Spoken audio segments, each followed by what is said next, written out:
Happy new year 2026। নতুন বছরের আগমন আনন্দ ও উল্লাসের বার্তা নিয়ে আসে। তবে এই আনন্দকে কেন্দ্র করে আতশবাজি ও পটকা ফুটানোর প্রবণতা আমাদের সমাজে একটি উদ্বেগজনক সমস্যা হিসেবে দেখা দিয়েছে। বিশেষত শিশু বাচ্চা, বৃদ্ধ ব্যক্তি ও অসুস্থ মানুষদের জন্য এই উচ্চ শব্দের ও বিস্ফোরণের ঝুঁকি অত্যন্ত ক্ষতিকর।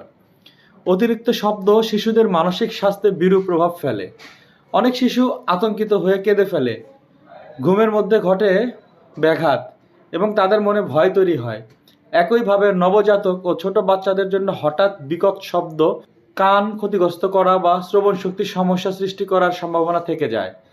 অন্যদিকে হার্টের রোগী বা বয়স্ক মানুষদের ক্ষেত্রে আতশবাজির শব্দ হৃদস্পন্দন বেড়ে যায়, আতঙ্কে শারীরিক অসুস্থতা দেখা দিতে পারে। এছাড়া পটকা ফোটানোর ফলে অগ্নিকাণ্ড ও দুর্ঘটনার ঝুঁকিও থেকে যায়। অসতর্কতার কারণে হাতে বা শরীরে পোড়া, চোখে ক্ষতি এবং বাড়িঘরে আগুন লেগে যাওয়ার মতো দুর্ঘটনা প্রায়ই ঘটে। ফলে দিনের আনন্দ মুহূর্তেই দুঃখ ও শোকে পরিণত হতে পারে। সুতরাং নতুন বছর উদযাপনের আনন্দ কেউই থামাতে চায় না, তবে দায়িত্বশীলভাবে এবং নিরাপদ উপায়ে আনন্দ করা সবার কর্তব্য।